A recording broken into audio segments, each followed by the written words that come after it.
I'm Yotam Ottolenghi, and I'm a chef, a restaurateur, and food writer. Diversity for people who haven't experienced seemed scary, terrifying, like anything else. You know, we go through our lives being worried of the things we haven't experienced. But my history, my biography really proves that things that seem far-fetched, unreal, maybe a little bit intimidating, actually end up being very fruitful. One of my business partners is a Palestinian and I'm Jewish, and we both grew up in Jerusalem. So we have had these kind of parallel lives. When we finally met in London in the late 90s, we found ourselves, first of all, having a lot in common, but also being able to translate that commonality into a business.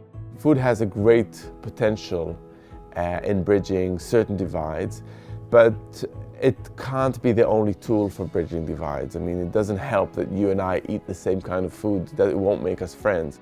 But it's a really good starting point. I think if people sat around a big table and had a delicious meal, it will definitely boost them to have a little bit more understanding to the other side.